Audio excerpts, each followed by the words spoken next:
संत रामपाल जी महाराज एक ऐसे महान संत जिन्होंने अपनी सतभक्ति, तत्व ज्ञान, करुणा और सेवा के बल पर समाज में नई मिसाल कायम की है। संत रामपाल जी महाराज की अगुवाई में उनके सभी सतलोक आश्रमों से समाज कल्याण के अद्भुत कार्यों ने समाज को सुनहरे भविष्य की एक नई उम्मीद दिखाई है। संत रामपाल जी महाराज से नाम दीक्षा लेने के बाद लाखों लोगों की लाइलाज बीमारियां जैसे कैंसर, एड्स आदि ठीक हुई। संत जी के ज्ञान से प्रेरित होकर उनके अनुयायियों ने लाखों यूनिट रक्तदान किया।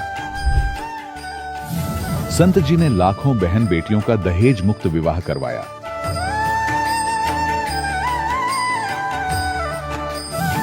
संत जी ने लाखों लोगों का नशा छुड़वाया, करोड़ों उजड़े परिवार बसे। संत जी के आश्रमों में समागम के दौरान निःशुल्क नेत्र चिकित्सा, दंत चिकित्सा प्रदान की जाती है। संत रामपाल जी महाराज द्वारा समय समय पर पर्यावरण संरक्षण के उद्देश्य से बड़े स्तर पर वृक्षारोपण किया जाता है। संत जी ने जरूरतमंदों को तत्काल राहत पहुंचाने के लिए एम्बुलेंस सेवा शुरू की। संत जी अपने अनुयायियों को देहदान के लिए प्रेरित करते हैं, जिससे मानवता की सेवा और चिकित्सा क्षेत्र में सुधार हो सके।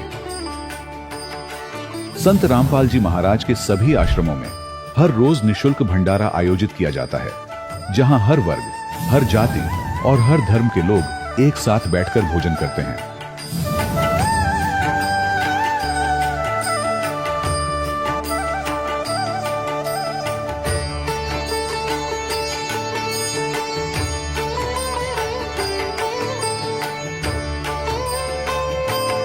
संत रामपाल जी महाराज के आश्रम में हजारों बुजुर्गों को सम्मान और प्यार के साथ जीवन जीने का अवसर मिलता है।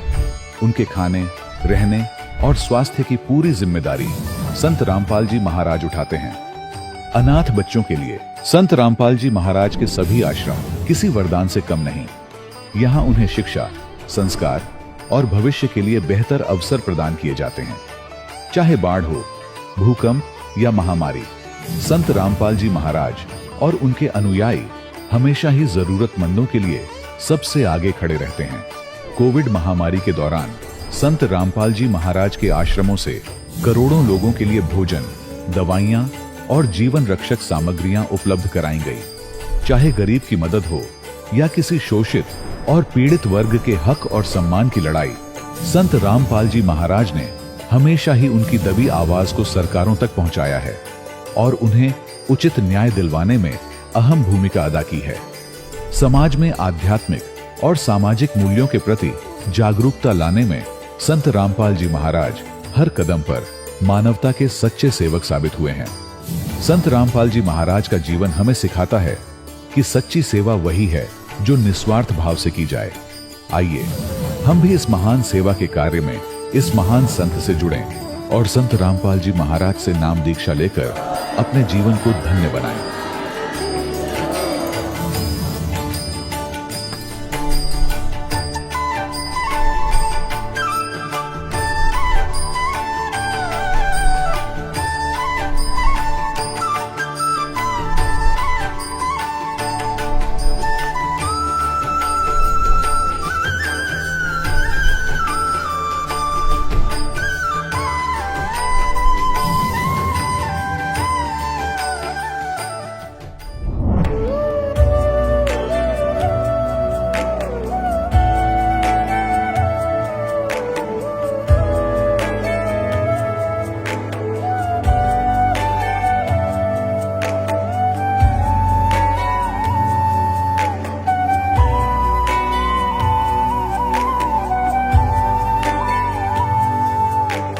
जब लग गुरु मिले न सांचा, तब लग गुरु करो 10 पांचा। क्या गुरु बदल सकते हैं? क्या गुरु बदलने से पाप लगता है? आध्यात्म के इस मैदान में आखिर सही गुरु कौन है? गीता जी में वर्णित तत्वदर्शी संत कौन है? इन सभी प्रश्नों के उत्तर जानने के लिए अवश्य सुनिए जगत गुरु तत्वदर्शी संत रामपाल जी महाराज के मंगल प्रवचन। सत साहिब दर्शकों, मनुष्य जीवन में सच्ची शांति और संतोष की खोज में विभिन्न परंपरागत साधनाओं को अपनाता है, लेकिन फिर भी उसका जीवन कष्टों से घिरा रहता है, जिससे वह नास्तिकता की ओर चला जाता है। दर्शकों, ऐसी ही कहानी थी छत्तीसगढ़ के रहने वाले कंवल शाह जी की। कंवल जी बचपन से ही हिंदू धर्म में प्रचलित सभी भक्ति साधनाओं को किया करते थे, फिर भी इन्हें जीवन में केवल दुख और तकलीफ ही मिली। लेकिन दर्शकों, आज कंवल जी का कहना है कि जब से मैंने संत रामपाल जी महाराज से नाम दीक्षा ली है, तब से मेरे जीवन में अद्भुत चमत्कार होने लगे हैं। दर्शकों, आखिर कंवल जी ऐसा क्यों कह रहे हैं? आखिर क्यों कंवल जी ने अन्य धर्मगुरुओं की बजाय संत रामपाल जी महाराज की शरण ग्रहण की? आखिर इसके पीछे की सच्चाई क्या है? सुनते हैं कंवल जी की कहानी, उन्हीं की जुबानी। नमस्कार सर। नमस्कार सर। क्या नाम है आपका? मेरा नाम कंवल साहब पैकरा है। कंवल जी, आप कहाँ से हैं? ग्राम नर्मदापुरा, जिला सरगुजा, अंबिकापुर, छत्तीसगढ़ का है। कंवल जी, संत रामपाल जी महाराज से नाम दीक्षा आपने कब ली? संत रामपाल जी महाराज से 12 फरवरी 2013 में नाम लिया। कंवल जी, क्या काम करते हैं आप? मैं पुलिस विभाग में प्रधान आरक्षक के कार्य पर पदस्थ हूँ। कंवल जी, अभी तक क्या क्या भक्ति साधनाएं की हैं आपने? संत रामपाल जी महाराज से जुड़ने से पहले मैं संसार में जो चलता है पारंपरिक भक्ति, शिव जी का, दुर्गा जी का और कई देवी स्थानों का, ये सब भक्ति करता था। और कहीं भी सत्संग होता था, जैसे भागवत कथा वगैरह, तो नज़दीक में रहता था तो मैं जाता रहता था, ये भक्ति करता रहता था। कंवल जी, क्या कारण बना कि आप संत रामपाल जी महाराज जी की शरण में आए? मेरे को 2012 में अक्टूबर में मैं अंबिका जिला स्तर पर ट्रेनिंग हो रहा था, वहाँ आया था। तो वहाँ पर मेरे क्वार्टर के सामने भैया थान में पुस्तक प्रचार करने संत रामपाल जी के शिष्य लोग आए थे और प्रचार कर रहे थे, माइक से बोल रहे थे कि ब्रह्मा विष्णु महेश के माता पिता कौन हैं और इसकी जानकारी है। तो मैं उसको सुना तो मैं बोला कि सब लोग बोलते हैं कि ब्रह्मा विष्णु महेश एक हैं, तो ये बता रहे हैं कि अच्छा ज्ञान है। तो उस पम्पलेट को मैं लिया, तो फिर तुरंत 10 रुपये में ज्ञान गंगा लिया और फिर उसको पढ़ा, तो मुझे समझ में आया कि हाँ, ये ज्ञान सही है। और फिर शाम को मैं टीवी में देखा संत रामपाल जी महाराज का सत्संग, तो मुझे लगा कि हाँ, ये पुस्तक खोल खोल बता रहे हैं। उस समय शनिवार और रविवार को 3-3 घंटे का प्रोग्राम चलता था, डिबेट। तो उसको देखा, पूरा खोल खोल के बता रहे थे गुरुजी। तो इस ज्ञान तो ये था ही नहीं, ब्रह्मा विष्णु महेश का ज्ञान भी बताया कि ये कि माता कौन है, पिता कौन है। तो खोल खोल के दिखाए तो हमें समझ में आया कि ये ज्ञान सही है। हमको तो आज तक कोई बताया नहीं कि ब्रह्मा विष्णु महेश से कोई बड़ा है, वो तो बताते थे कि यही सबसे बड़े हैं और तीनों एक दूसरे का भक्ति करते हैं। अब हम लोग को कोई बताने वाला नहीं था, तो हम लोग इसी में लगे रहते थे। फिर अपने फादर इन लॉ के साथ हम लोग सलाह करके चले गए हरियाणा में बरवाला, और 12/2/2013 में संत रामपाल जी से दीक्षा लिए। सर, संत रामपाल जी महाराज से नाम दीक्षा लेने के बाद क्या आपको कोई लाभ भी मिले? आध्यात्मिक ज्ञान का लाभ हुआ, जैसे सभी चीज़ को जान गए और मनुष्य का क्या कर्तव्य है ये भी पता चला। पहले तो ये जानते थे कि खाना है, मरना है, यही जानकारी था, और मोक्ष का कोई जानकारी ही नहीं था। भगवान है बोलते थे, लेकिन भगवान कुछ कर नहीं सकता। दुख तो हमारा हट नहीं रहा था, मेरे को साटिका हो गया था, तो उसमें साटिका हुआ 2006 से धीरे धीरे 9-10 में बहुत ज़्यादा बढ़ गया था। काम करने में दिक्कत हो रही थी, मैं चल फिर नहीं पा रहा था, 100 मीटर भी चलना मुश्किल था। और इसी बीच कई जगह इलाज कराए, जैसे कि हॉस्पिटल, लोकल हॉस्पिटलों में गए, तो उन लोग तो बोले कि इसका इलाज यहाँ नहीं है, आप बाहर जाके देख लीजिए। तो कोई बताया कि नहीं, झारखंड में एक शुक्ला जी हैं, बहुत अच्छा डॉक्टर हैं, तो वहाँ गए। वहाँ भी गए तो 15 दिन उनका दवाई खाए और सब इंजेक्शन वगैरह सब एक्सरे करवाए, तो वो भी कहे कि कुछ राहत मिलेगा तो आना, नहीं तो फिर ऑपरेशन करना ही पड़ेगा आपको। तो फिर उसके बाद मैं वहाँ नहीं गया, 15-20 दिन का आया, उनका कुछ लाभ नहीं मिला। फिर इसके बाद थोड़ा थोड़ा करके इसका इलाज झाड़ फूँक तरफ भी गए हम लोग, और घर में भी और परेशानी था, बच्चों को भी था। तो झाड़ फूँक तरफ गए तो ये का झाड़ फूँक करने वाला बताया कि आपके यहाँ परेशानी है। मेरे को तो नहीं बताए, हमारे पत्नी को बताए थे कि आप कुछ दिन बाद विधवा हो जाएंगे, जल्दी ही विधवा होंगी। ये 10 की बात है। 10 के बाद उसके बाद बोल रहे थे कि वो कि फलाने जगह एक्सीडेंट हो इनका और वहाँ पर उनका बड़ा घटना हो सकता है। लेकिन वो ये भी बता दिए थे कि 2012 के बाद आप कोई सत्य के पास पहुंच जाएंगे तो आपका एक दुख कट सकता है, कट जाएगा, टल जाएगा। यदि आप नहीं पहुंच पाएंगे तो इसमें आपको घाटा हो सकता है। और मेरी पत्नी को भी बीमारी था, बच्चेदानी में उनका इंफेक्शन आ गया था और उसको डॉक्टर बोल दिए थे 2008 में इसको निकालना पड़ेगा, अभी दवाई खाते रहिए, कुछ दिन बाद उसको लास्ट में निकालना ही पड़ेगा। ये सब बीमारियों के बाद ये ज्ञान मिल गया हमको 2013 में, और 13 में पहुंच गए संत रामपाल जी के पास। उसके बाद मेरा बीमारी तो 6 महीना में ठीक हो गया, पत्नी का भी दुख दर्द खत्म हो गया। ये हमको लाभ हुआ, मेरा शारीरिक लाभ हुआ। डॉक्टर द्वारा मेरे को ऑपरेशन का सलाह दिए थे, इसको दवाई से बोले कि नहीं ठीक होगा और इसको बाहर जाके इलाज कराना पड़ेगा। ये साटिका का प्रॉब्लम था, कमर में दर्द था जो झुक गया था कमर, ये दास टेढ़ा चलता था वो सीधा चला, और अब आज के डेट में पूर्ण रूप से ठीक हो गया। ऑपरेशन कराने की आवश्यकता नहीं पड़ी और गुरुजी के आशीर्वाद से ठीक हो गया। ये रिपोर्ट आप सब जनता देख सकते हैं। पत्नी के बच्चेदानी का इंफेक्शन को भी निकालने के लिए डॉक्टर के द्वारा बता दिया गया था, जो 2012 के 13 के बाद जो दीक्षा पत्नी को भी ले गया। मेरे पत्नी का डॉक्टरों के द्वारा ये बताया गया था और एक्सरे करके बाहर दिखाया गया था कि उनके बच्चेदानी में इंफेक्शन है और वो बढ़ रहा था। उसको कुछ दवाई से स्लो कर रहे थे, लेकिन बोले कि लास्ट में अब ये ठीक नहीं होगा, इसका ऑपरेशन ही करना पड़ेगा। जब हम लोग 2013 में नाम दीक्षा संत रामपाल जी महाराज से लिए, उसके बाद उनका भी दर्द खत्म हो गया और आज तक उनका कोई दवाई नहीं चल रहा है। उनके आशीर्वाद से ही ये सब ठीक है, ठीक हो गया। अविदास का जब एक्सीडेंट हुआ था, वहाँ पर मृत्यु होना था, हुआ भी, और जो इसने बताया तांत्रिक ने और भी कुछ बताया था, जो प्रमाण के आधार पर मैं कह सकता हूँ कि इसको कैसे प्रमाणित कर सकते हैं कि आपको एक्सीडेंट से मृत्यु होना था। तो हमारे घर में वो बताए थे कि आपके बड़े भाई की मृत्यु आपके माता जी से पहले होगा, और वैसे ही हुआ, और जो जंतर मंतर करता है उसको भी कठिन परेशानी होगा, ऐसा वो बताए थे, जो आपके घर में प्रेत भेजता है। तो वो सब आज सभी बच्चे ठीक हैं। पहले हर 2 महीना 3 महीना में हॉस्पिटल से इलाज कराने जाते थे, आज परमात्मा की कृपा से, संत रामपाल जी की कृपा से हम लोग सब ठीक हैं, स्वस्थ हैं। और परमात्मा का आर्थिक स्थिति तो परमात्मा पहले से ही छोटा सा नौकरी दिए है तो चल ही रहा है। और पहले पैसा नहीं बचता था, ये दास पहले आता था उधर से लाए, कहीं से 2 नंबर का बिल आते थे, अब इसको भूल भूलने की ज़रूरत ही नहीं है। तो उसमें मिला के फिर परमात्मा जैसे बोलते हैं संत रामपाल जी, इधर से लाओ और उधर और दे दो, तो ऐसा ही होता था, वो बचता नहीं था। अब दीक्षा लेने के बाद कुछ पैसा बच रहा है, अनावश्यक खर्च भी नहीं हो रहा है। ईमानदारी से नौकरी करता हूँ आजकल, तो एक पैसा किसी से लेते नहीं है। सर, आपके गुरुजी संत रामपाल जी महाराज बहुत ही अच्छे समाज का निर्माण कर रहे हैं। आपने ही बताया कि आप एक ईमानदार जिंदगी व्यतीत कर रहे हैं, तो जो दर्शक आज आपको देख रहे हैं और वो भी संत रामपाल जी महाराज से नाम दीक्षा लेना चाहते हैं, तो कैसे ले सकते हैं?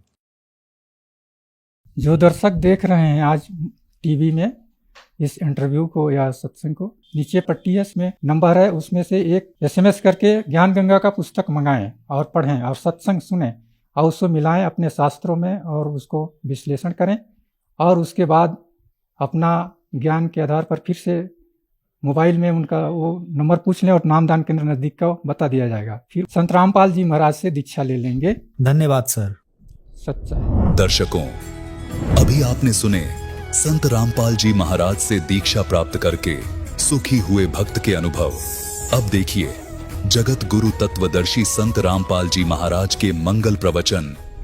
तो यहाँ ये भी बताया कि उल्टे लटके हुए संसार रूपी वृक्ष के सभी विभागों से जो परिचित है, स वेदविद, वो वेद के तात्पर्य को जानने वाला अर्थात तत्वदर्शी संत है। उसके पश्चात परमेश्वर के 15वें अध्याय के 4थे श्लोक में लिखा है, तत्वदर्शी संत की प्राप्ति के उपरांत परमेश्वर के उस परम पद की खोज करनी चाहिए जहां जाने के बाद साधक लौटकर कभी संसार में नहीं आते, और जिस परमेश्वर ने सारे ब्रह्मांडों की रचना की है, और केवल उसी की भक्ति करो। गीता ज्ञान दाता अपने से अन्य उस पुरुषोत्तम परम अक्षर ब्रह्म की भक्ति करने के लिए कहता है, जिससे आपकी जन्म और मरण छूटेगा।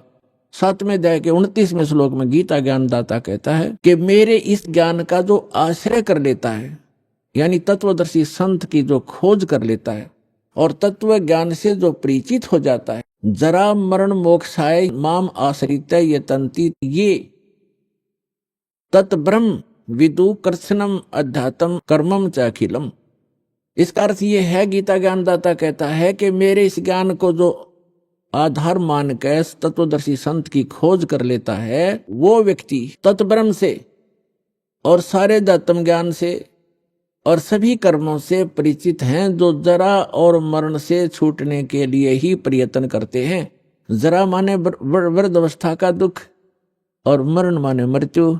इस बुढ़ापे के दुख और मृत्यु के दुख से जो छूटने के प्रयत्न कर रहे होते हैं, वे उस तत्ब्रह्म से परिचित हो चुके हैं और मेरे इस ज्ञान का आश्रय कर लिया है। उन्होंने तत्वदर्शी संत की खोज कर लिया।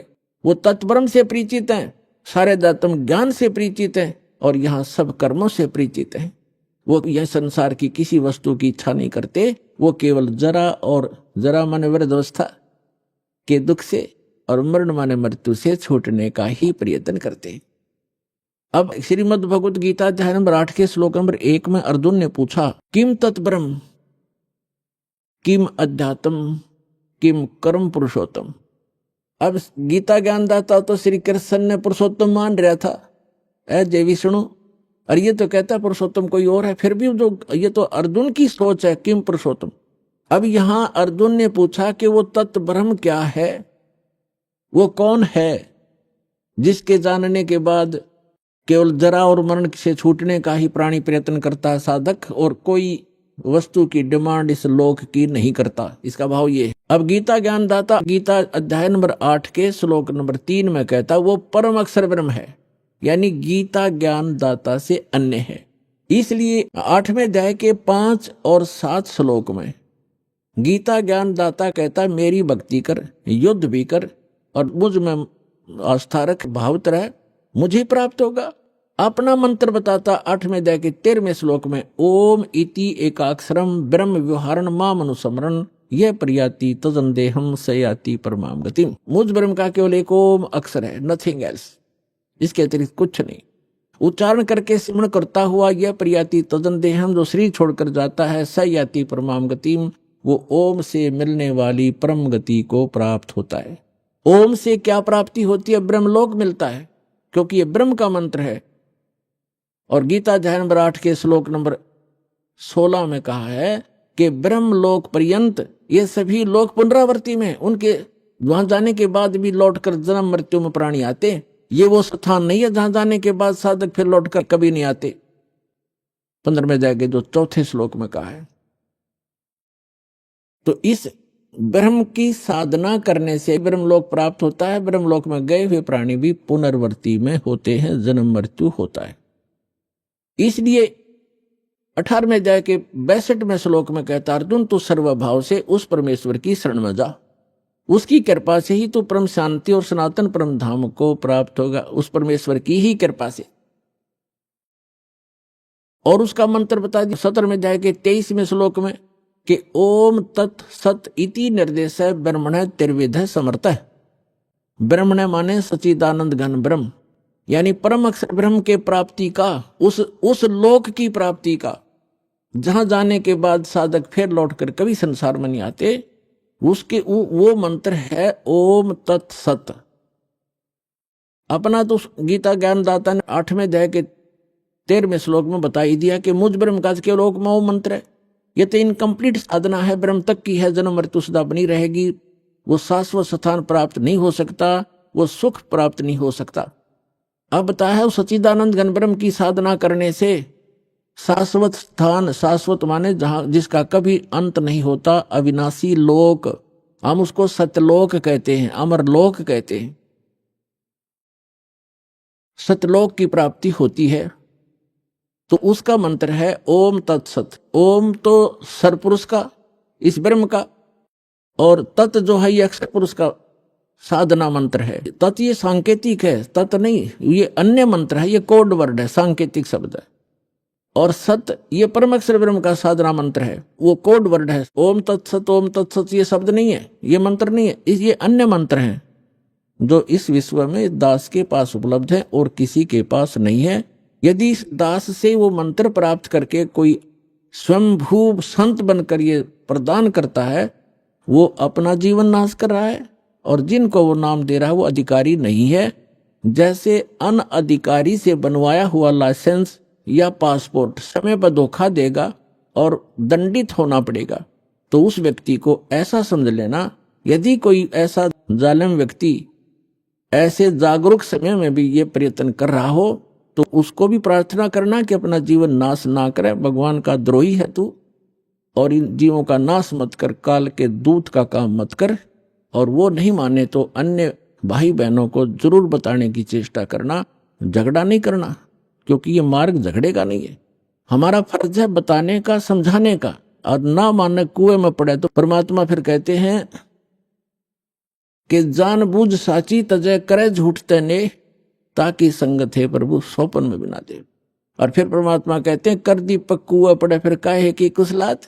हाथ में दीपक टॉर्च ले रहा है, फिर कुएं में गिरने लग रहा है, तो वो होश में नहीं है वो व्यक्ति, कोई शराब वगैरह पी रखी है उसने, तो वो मूर्ख है। फिर अपनी करनी आप पावेगा, आप निर्दोष हो जाओगे। उनको एक बार प्रार्थना अवश्य करना कि ये व्यक्ति जो आप गुरु बनाए बैठे हो, ये गुरु ठीक नहीं है, ये अधिकारी नहीं है। तो इस तरह का अगर कोई स्वयंभू संत बनेगा तो उसको अनधिकारी है, वो डुप्लीकेट जाली लाइसेंस और पासपोर्ट बना रहा है। क्योंकि इस मंत्र के आधार से ये हमारा यहाँ का पासपोर्ट है, जिसके आधार से हम सवलोक जाएंगे, सतलोक जाएंगे। और इसका पता चलेगा जब मृत्यु के बाद जब जाएंगे प्लेटफार्म पर इसको लेकर के। वो सुविधा तो मिलेगी नहीं, सजा और मिलेगी, दंडित कर दिए जाएंगे।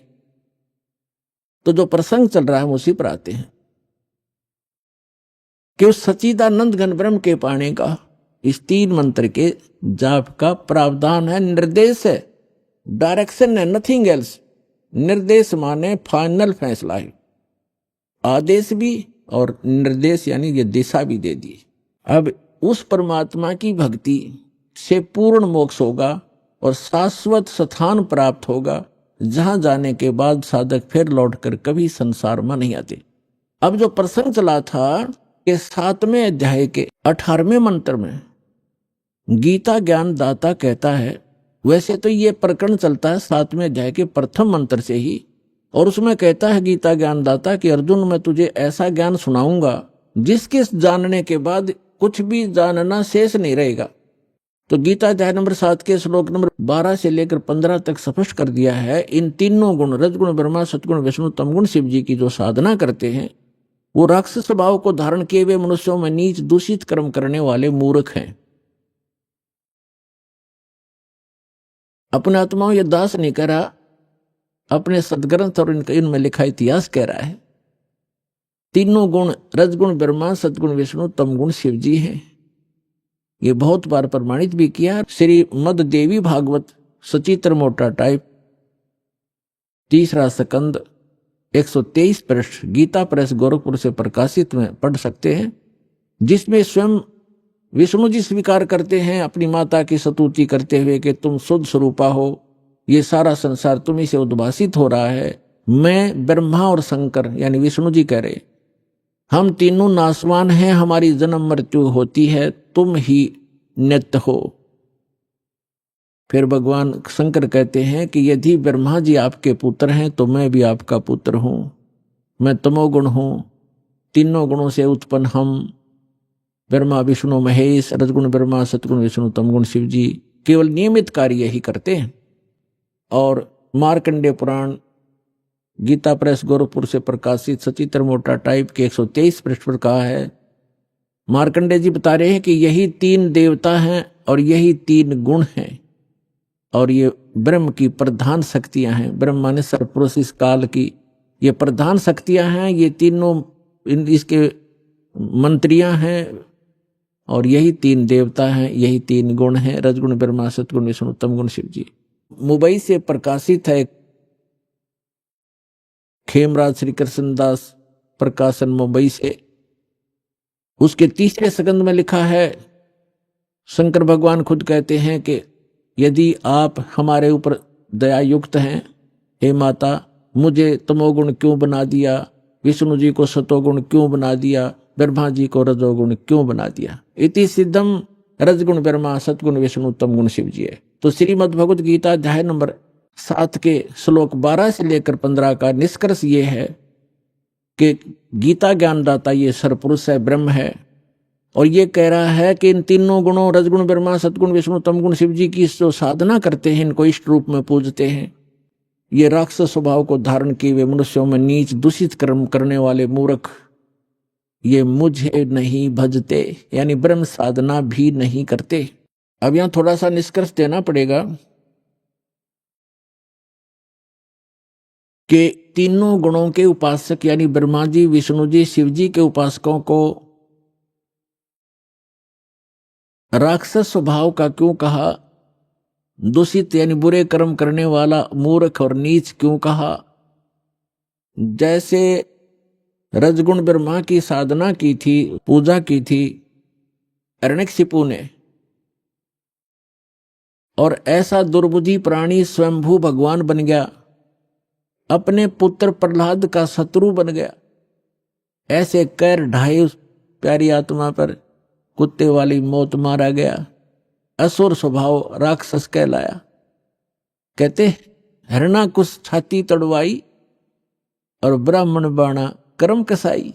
ब्राह्मण माने भक्त, कर्म तो दिखे तो भगत साधना करता, और ऐसे कर्म करे, कैर तोल दिया उस बालक के ऊपर, अपने पुत्र पर, इन मान बढ़ाई के भूख्यान। तो इससे दुष्ट और कौन होगा? नीच दूषित कर्म करने वाला मूर्ख, या जल्लाद के काम करे उसने, अपने पुत्र का दुश्मन बन बैठा और अपनी अंत में दुर्गति को प्राप्त हुआ, राक्षस कहलाया।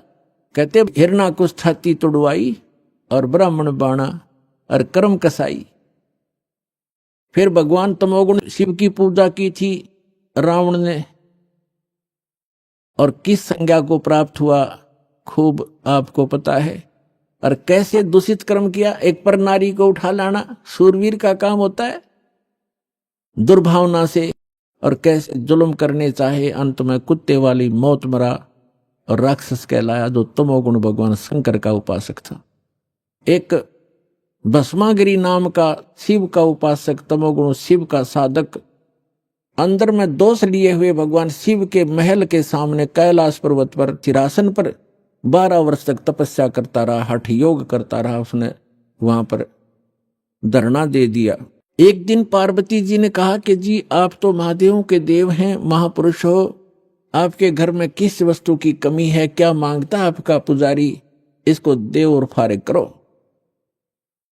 12 वर्ष के बाद भगवान शिव ने कहा कि मांग भी भस्मागिरी, क्या मांगता है? ये गिरिपुरी नाथ हो गण, ये 10 ये सन्यासी जितने हैं ये भगवान शिव के उपासक हैं, 10 नामी वगैरह। जब भगवान शिव ने कहा कि मांग, क्या मांगता है भस्मागिरी, तो ऐसे ही उसी पोजीशन में उसने कहा कि भगवान पहले वचनबद्ध हो तब मैं मांगू। भगवान शंकर ने कहा, सोचा ले मांग लेगा जो मांगेगा, भगत है क्या मांगेगा, ये कोई सिद्धि ले लेगा छोटी मोटी।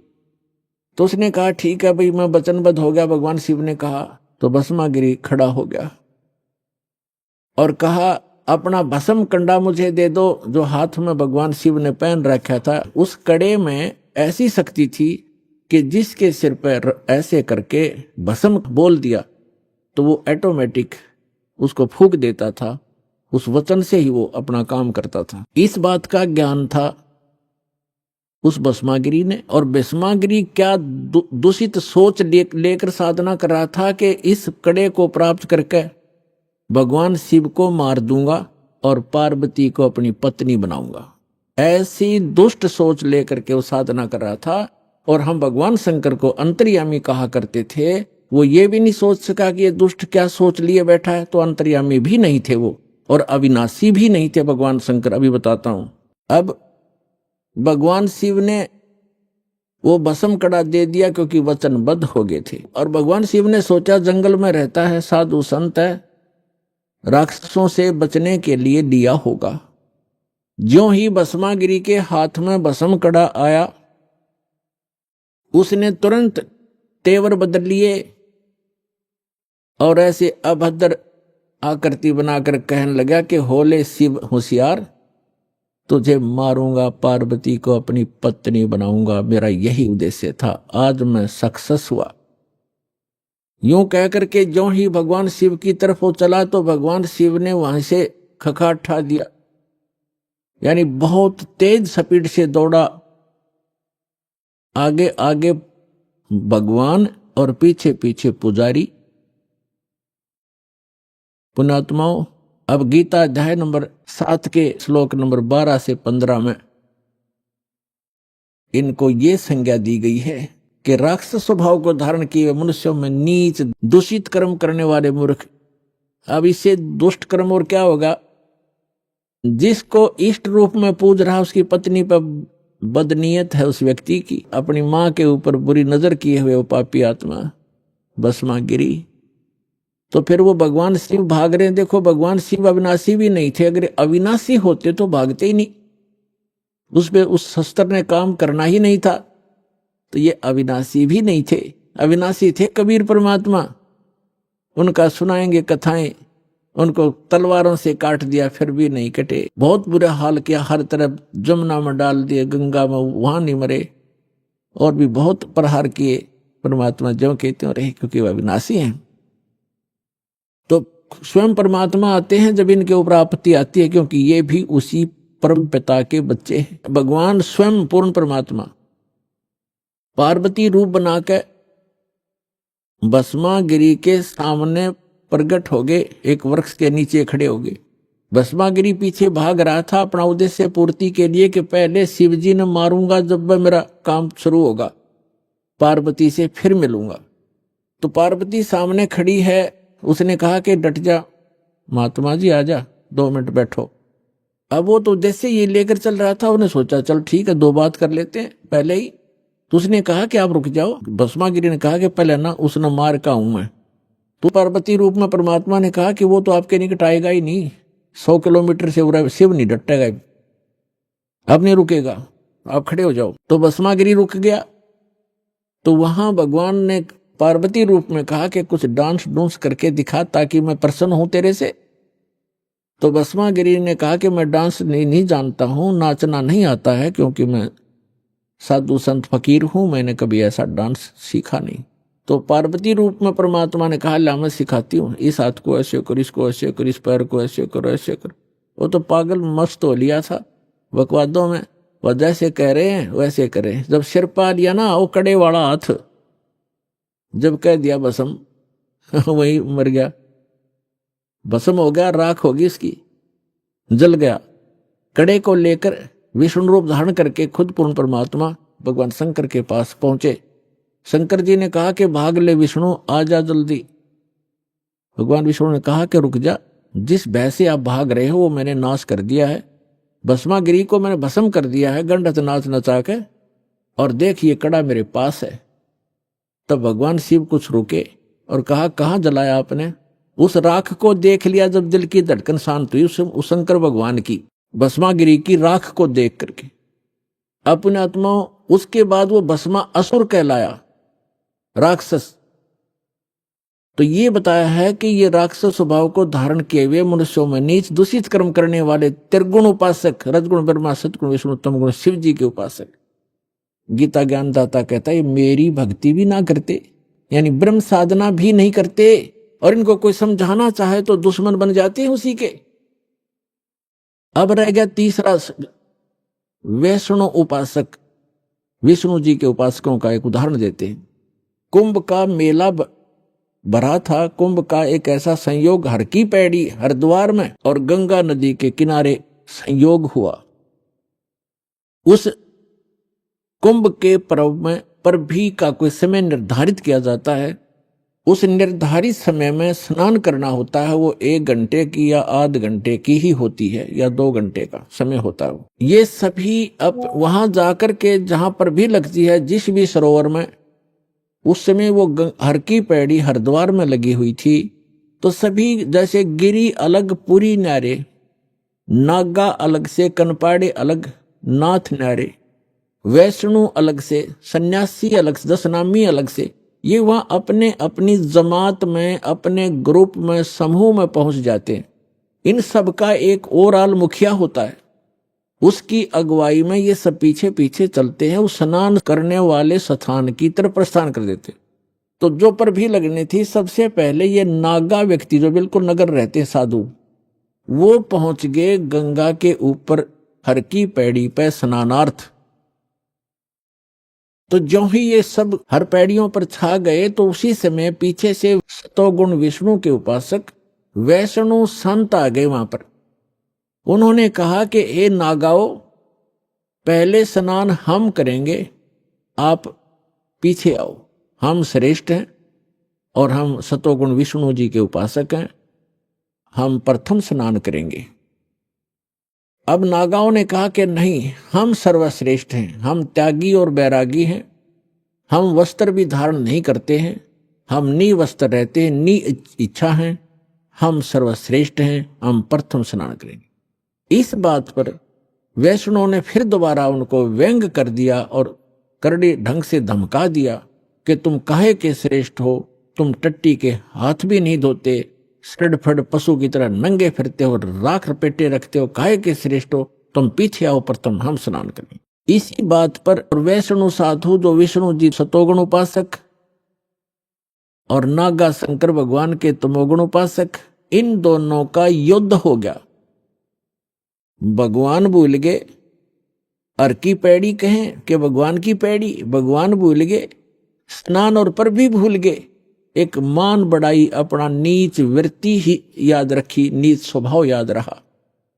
एक दूसरे को काटने लगे, मुंह से काट लें, बाल पकड़कर घुमा दें, पटक पटक कर मारें, जैसे एक फिर तीर मारें, तलवार से गर्द कटारी घोंप दी, कत्लेआम कर दिया। ये 25,000 ये त्रिगुण उपासक आपस में कट कर मर गए उस हर की पैड़ी पे। गंगा का पानी लाल कर दिया, लाशों की सौ का उसमें बेशुमार सौ चल पड़ी।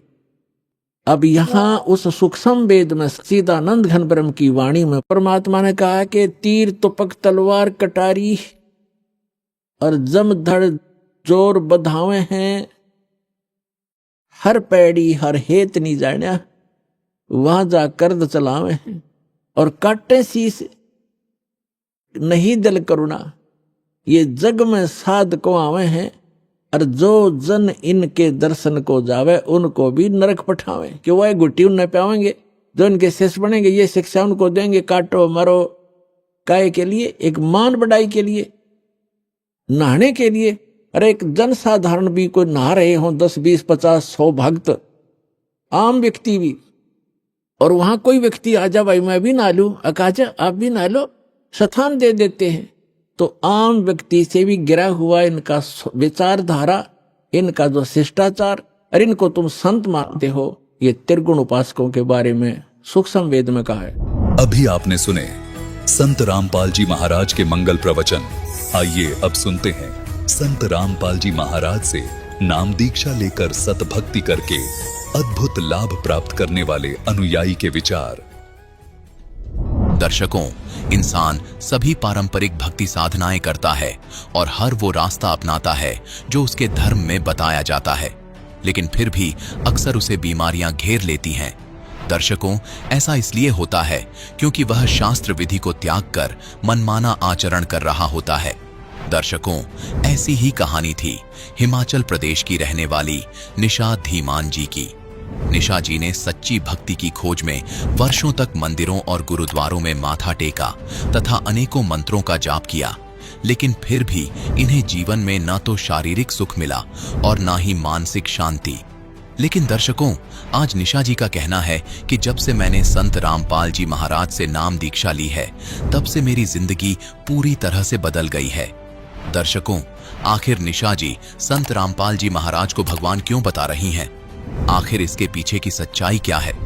सुनते हैं निशा जी की कहानी, उन्हीं की जुबानी। जी नमस्कार। नमस्कार सर। जी क्या नाम है आपका? निशा धीमान। निशा जी कहाँ से आए हैं आप? जी मैं योल कैंट धर्मशाला से हूँ। जी क्या करते हैं आप?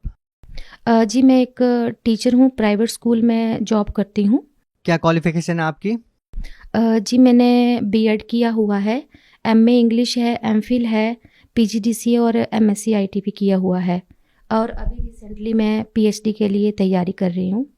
निशा जी आप पढ़े लिखे हैं, आप टीचिंग भी करते हैं, हम आपसे ये जानना चाहेंगे, आज आप इंटरव्यू देने के लिए आए हैं संत रामपाल जी महाराज के बारे में। इतना पढ़े लिखे होने के बावजूद भी एक संत के ऊपर इतना विश्वास।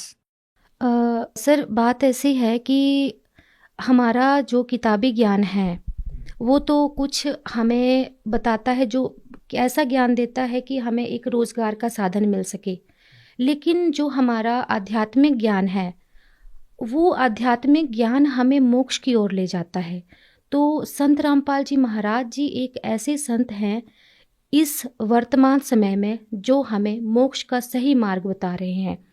तो सब संतों का ज्ञान सुनने के पश्चात, सब संतों के शरण में जाने के पश्चात अंत में मुझे सिर्फ संत रामपाल जी महाराज जी का ज्ञान सही लगा, इसलिए मैंने संत रामपाल जी महाराज जी की शरण ग्रहण की।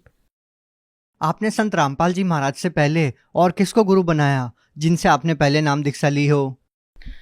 सर मैंने संत रामपाल जी महाराज जी की शरण ग्रहण करने से पहले मैं सबसे पहले माता की पूजा करती थी। जब मैं 3 साल की थी उस समय से ही मैंने माता दुर्गा की पूजा करना शुरू कर दिया था। 9 दिन मैंने माता के व्रत रखे हैं, दुर्गा सप्तशती का पाठ किया है, सोमवार का व्रत भी रखती थी, मंगलवार का भी, वीरवार का भी, शुक्र का भी और शनिवार का भी, यानी हर प्रकार की साधना मैंने की। इसके अतिरिक्त मैंने पीरों से भी दीक्षा ली, उनकी बाणियाँ भी ग्रहण की, और इसके अलावा हम गुरुद्वारे में भी जाते थे, मंदिरों में भी जाते थे, शिव जी की पूजा भी मैंने बहुत की। घर में पारद का शिवलिंग रखा हुआ था तो हर सोमवार को उस पे जल चढ़ाना, मतलब बहुत ज़्यादा पूजा पाठ मैंने किया। इसके अलावा मैंने राधा स्वामी पंथ से जो ठाकुर सिंह महाराज हैं उनसे भी मैंने नाम दीक्षा ग्रहण की थी। मैं 11 साल उनकी शरण में रही, लेकिन जिस दिन मैंने उन संत की शरण ग्रहण की थी उस दिन से ही मेरे पर दुखों का पहाड़ टूट पड़ा, यानी मुझे मेरी पढ़ाई के अकॉर्डिंगली मतलब पूरा लाभ नहीं मिल पा रहा था। इसके अलावा मैंने डॉक्टर श्रीमाली जो हैं उनसे भी शरण ग्रहण की थी, लेकिन मुझे कहीं भी सेटिस्फेक्शन नहीं मिला, तो अंत में मुझे सिर्फ संत रामपाल जी महाराज जी की शरण में ही जाना पड़ा। निशा जी, जैसे कि आपने बताया कि पहले आप देवी दुर्गा की भी भक्ति करते थे और आपने बताया कि पहले आप राधा स्वामी पंथ में भी रहे हैं और अब आपने संत रामपाल जी महाराज से नाम दीक्षा ली है। हम आपसे ये जानना चाहेंगे कि क्या कारण रहा कि आपने राधा स्वामी पंथ छोड़कर संत रामपाल जी महाराज से नाम दीक्षा ली? सर ऐसा है कि इतनी भक्ति करने के बावजूद भी जब मेरी शादी होगी तो उसके बाद जो है मेरी हालत ख़राब होने लगी। ऐसा हुआ कि मुझे जो है वो दर्द रहने लगी। मैंने जब डॉक्टर को दिखाया, मेरा बड़ा बेबी तब 3 महीने का था, तो डॉक्टर बोलने लगे कि आपके जो है वो ब्लैडर में स्टोन है और ये निकलवाना ही पड़ेगा। मुझे राधा स्वामी पंथ में जो संत ठाकुर सिंह महाराज हैं, दुर्गा माता पर बहुत ज़्यादा विश्वास था कि मेरा कष्ट ये काट देंगे और मुझे किसी ऐसी सिचुएशन से नहीं गुजरना पड़ेगा, लेकिन ऐसा कुछ नहीं हुआ। मुझे काफ़ी कष्ट सहना पड़ा।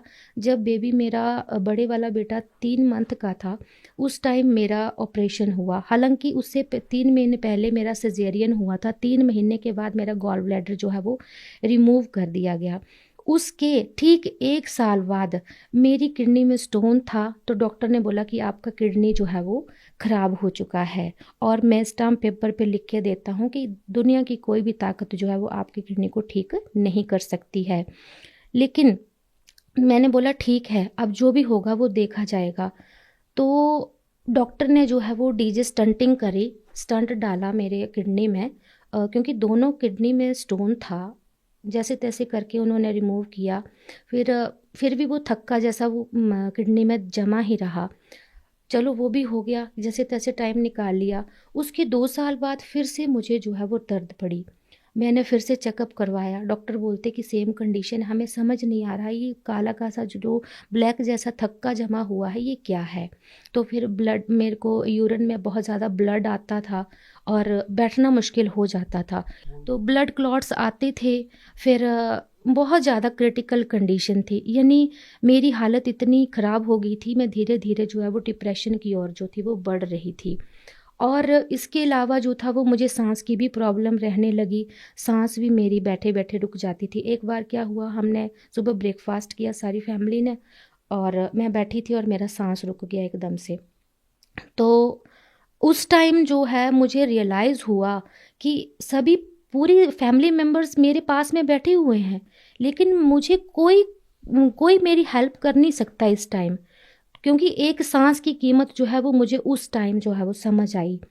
तो इस तरह से मैंने जो है वो काफ़ी पूजा पाठ किए। जब मुझे कोई लाभ नहीं मिला तो मेरे मन में यही सवाल उठता था, गुरु को जो है वो भगवान से भी ज़्यादा ऊंचा दर्जा दिया गया है, तो अब मेरे साथ ऐसा क्यों हो रहा है कि मुझे कोई लाभ नहीं मिल पा रहा है। निशा जी, एक बात बताइए, आपने इतने सालों तक तरह तरह की पूजाएं की, आप 11 साल तक राधा स्वामी पंथ में भी रहे, तो हम आपसे ये जानना चाहेंगे कि इन सब चीज़ों के बावजूद आप संत रामपाल जी महाराज जी की शरण में कैसे आए?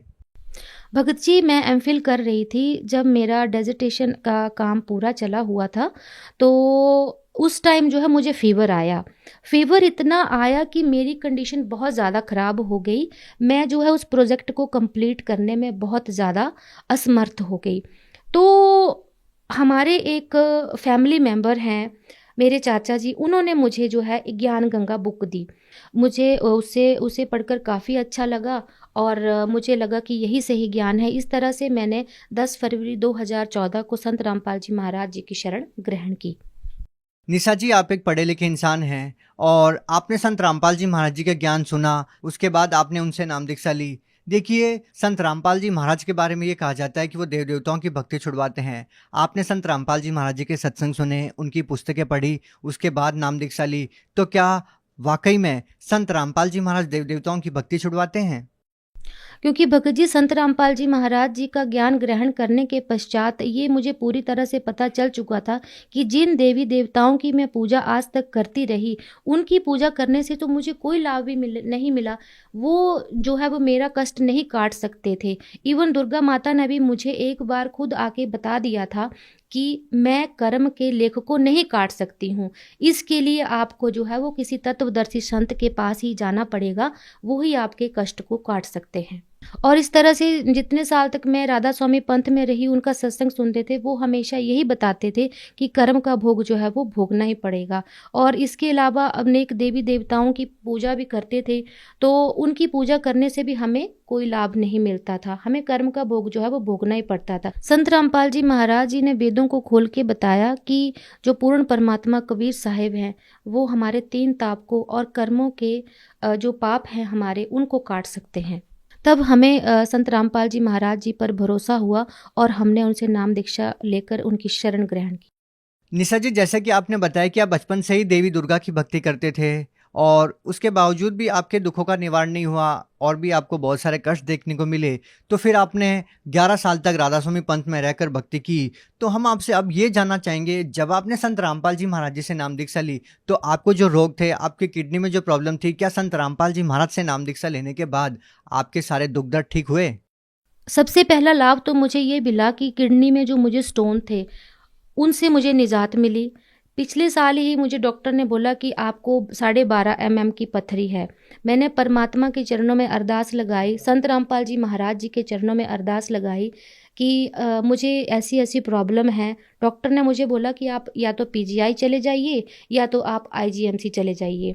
तो मैंने वहाँ जाने की बजाय संत रामपाल जी महाराज जी ने जो भक्ति बताई है, उस पर विश्वास करके, संत रामपाल जी महाराज जी के चरणों शब्दों पर विश्वास करके परमात्मा की भक्ति की और मुझे पूर्ण लाभ मिला।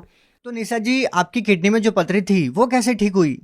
वो जो स्टोन थी वो भक्ति करने से ही अपने आप ठीक होती चली। और उससे पहले जब मेरी किडनी में प्रॉब्लम थी, तो उससे पहले मेरा 2 बार ऑपरेशन हुआ था। लेकिन संत रामपाल जी महाराज जी की शरण ग्रहण करने के पश्चात सही भक्ति करने से, उनकी बताई गई भक्ति विधि करने से मुझे संत रामपाल जी महाराज जी ने किडनी के प्रॉब्लम से राहत दी। यहाँ तक कि जो मेरे ब्लड क्लॉट्स निकलते थे किडनी से, यूरिन में जो ब्लड क्लॉट्स निकलते थे, उनसे भी मुझे निजात मिली।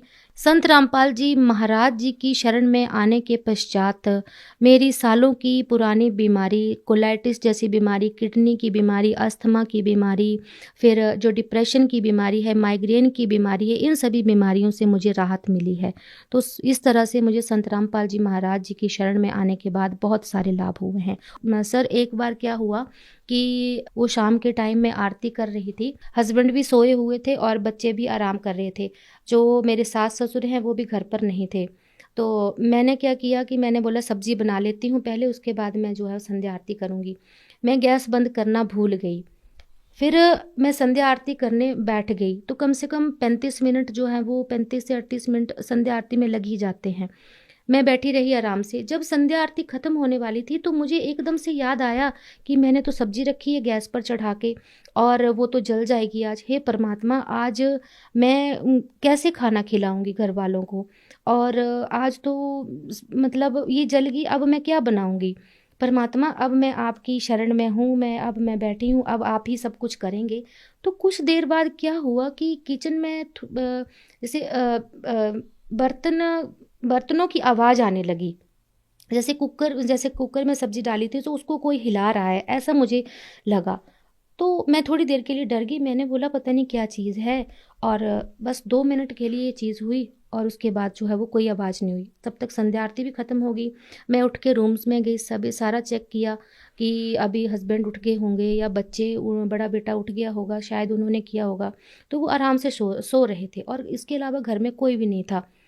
फिर जब मैंने देखा तो बर्तन जो थे वो रखे हुए थे और मतलब एक चम्मच था उस पर सब्जी लगी हुई थी, और मैंने जब कुकर में सब्जी को देखा तो सब्जी जली नहीं थी। हालांकि वो सब्जी जो है वो 35 मिनट तक जो है वो गैस पर रखी हुई थी। तो इस तरह से संत रामपाल जी महाराज जी आके यहाँ तक इतना कर जाते हैं कि मतलब संत रामपाल जी महाराज जी बोलते हैं कि अगर आप परमात्मा की सही भक्ति करते हैं, उनके बताए भक्ति मार्ग पर चलते हैं, तो परमात्मा आपके घर पे आके बैठ जाते हैं। तो ये बात जो है मेरे साथ बिल्कुल सच साबित हुई है। निशा जी, एक बात बताइए, आप देवभूमि हिमाचल से बिलोंग करते हैं और यहाँ पर भी संतों की भरमार है, तो फिर हम आपसे जानना चाहेंगे कि हरियाणा इतनी दूर जाकर श्रद्धालु संत रामपाल जी महाराज जी से नाम दीक्षा क्यों ले? क्योंकि संत तो अनेक हैं, लेकिन सच्चा संत जो है वो सिर्फ एक ही होता है। और संत रामपाल जी महाराज जी जो हैं इस टाइम इस पूरे विश्व में अकेले एक ऐसे संत हैं जो शास्त्रों के अनुकूल साधना विधि बता रहे हैं, और उस भक्ति को करके अनेक लोगों को बहुत सारे लाभ मिल रहे हैं। निशा जी, एक बात बताइए, संत रामपाल जी महाराज जी तो बहुत ही सिंपल से साधारण से दिखने वाले संत हैं। ना वो भगवा वस्त्र धारण किए होते हैं, ना वो अपनी बड़ी बड़ी दाढ़ी रखते हैं, ना गले में मालाएं डाल के रखते हैं। तो फिर लोग संत रामपाल जी महाराज जी को कैसे पहचान पाएंगे कि वो एक संत है? सर, मेरा मानना है कि संत की पहचान उसके कपड़ों से, उसके पहनावे से नहीं होती है कि उसने लाल पीले कपड़े, बड़ी बड़ी जटाएं, दाढ़ी, माथे पे तिलक लगा रखा हो, मालाएं डाल रखी हों। लेकिन अब हमारे संत रामपाल जी महाराज जी जो हैं दिखने में साधारण है, लेकिन उनके पास ही वो पूर्ण ज्ञान है जो विश्व में किसी भी संत के पास नहीं है। क्योंकि संत रामपाल जी महाराज जी जो हैं वो शास्त्रों को खोल खोल के बता रहे हैं, शास्त्र विधि बता रहे हैं, शास्त्र अनुकूल साधना बता रहे हैं, और हम सबको इतने सारे लाभ दे रहे हैं।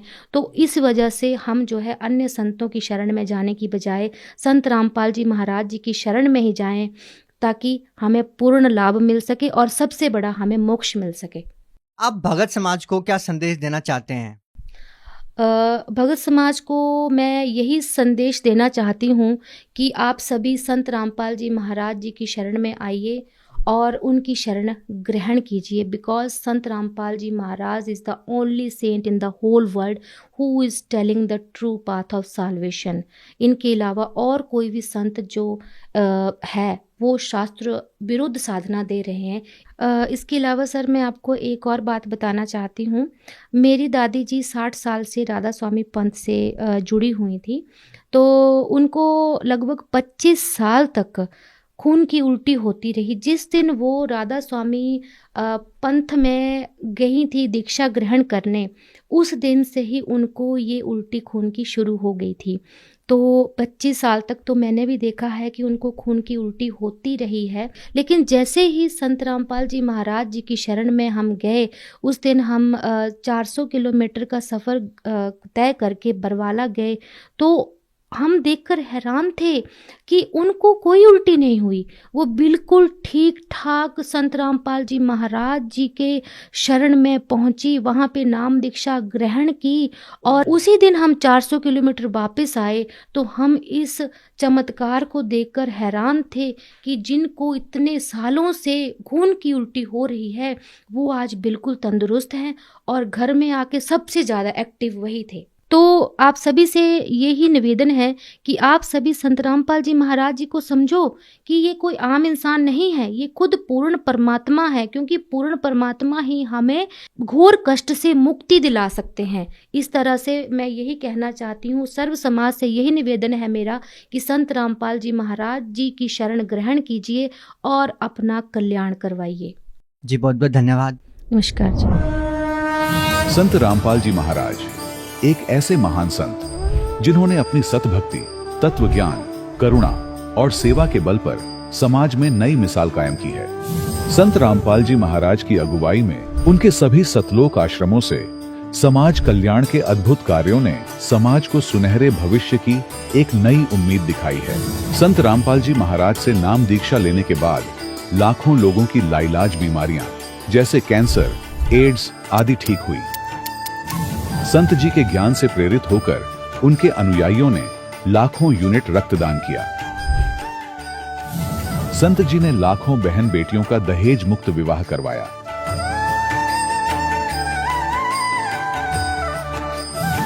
संत जी ने लाखों लोगों का नशा छुड़वाया, करोड़ों उजड़े परिवार बसे। संत जी के आश्रमों में समागम के दौरान निःशुल्क नेत्र चिकित्सा, दंत चिकित्सा प्रदान की जाती है। संत रामपाल जी महाराज द्वारा समय समय पर पर्यावरण संरक्षण के उद्देश्य से बड़े स्तर पर वृक्षारोपण किया जाता है। संत जी ने जरूरतमंदों को तत्काल राहत पहुंचाने के लिए एम्बुलेंस सेवा शुरू की। संत जी अपने अनुयायियों को देहदान के लिए प्रेरित करते हैं, जिससे मानवता की सेवा और चिकित्सा क्षेत्र में सुधार हो सके। संत रामपाल जी महाराज के सभी आश्रमों में हर रोज निशुल्क भंडारा आयोजित किया जाता है, जहां हर वर्ग, हर जाति और हर धर्म के लोग एक साथ बैठकर भोजन करते हैं।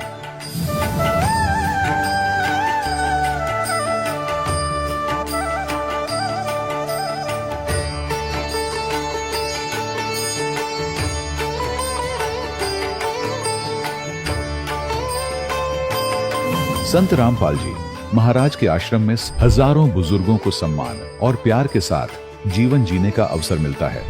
उनके खाने, रहने और स्वास्थ्य की पूरी जिम्मेदारी संत रामपाल जी महाराज उठाते हैं। अनाथ बच्चों के लिए संत रामपाल जी महाराज के सभी आश्रम किसी वरदान से कम नहीं। यहाँ उन्हें शिक्षा, संस्कार और भविष्य के लिए बेहतर अवसर प्रदान किए जाते हैं। चाहे बाढ़ हो, भूकंप या महामारी, संत रामपाल जी महाराज और उनके अनुयायी हमेशा ही जरूरतमंदों के लिए सबसे आगे खड़े रहते हैं। कोविड महामारी के दौरान संत रामपाल जी महाराज के आश्रमों से करोड़ों लोगों के लिए भोजन, दवाइयां और जीवन रक्षक सामग्रियां उपलब्ध कराई गई। चाहे गरीब की मदद हो या किसी शोषित और पीड़ित वर्ग के हक और सम्मान की लड़ाई, संत रामपाल जी महाराज ने हमेशा ही उनकी दबी आवाज को सरकारों तक पहुंचाया है और उन्हें उचित न्याय दिलवाने में अहम भूमिका अदा की है। समाज में आध्यात्मिक और सामाजिक मूल्यों के प्रति जागरूकता लाने में संत रामपाल जी महाराज हर कदम पर मानवता के सच्चे सेवक साबित हुए हैं। संत रामपाल जी महाराज का जीवन हमें सिखाता है कि सच्ची सेवा वही है जो निस्वार्थ भाव से की जाए। आइए हम भी इस महान सेवा के कार्य में इस महान संत से जुड़ें और संत रामपाल जी महाराज से नाम दीक्षा लेकर अपने जीवन को धन्य बनाएं।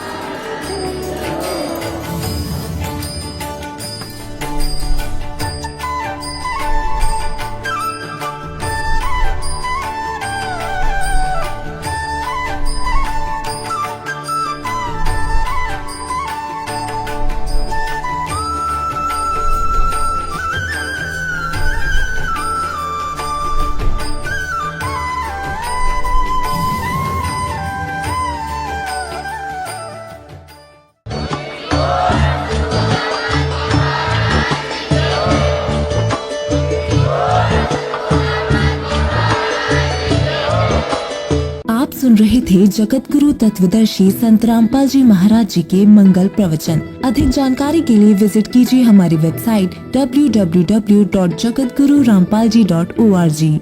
संत रामपाल जी महाराज जी के शुभ आशीर्वाद से पूरे विश्व भर में 500 से भी ज्यादा नाम दीक्षा केंद्र हैं, जिन पर संत रामपाल जी महाराज जी द्वारा ऑनलाइन निशुल्क नाम दीक्षा दी जा रही है। अपने नजदीकी नाम दीक्षा केंद्र का पता करने के लिए संपर्क करें 8222880541।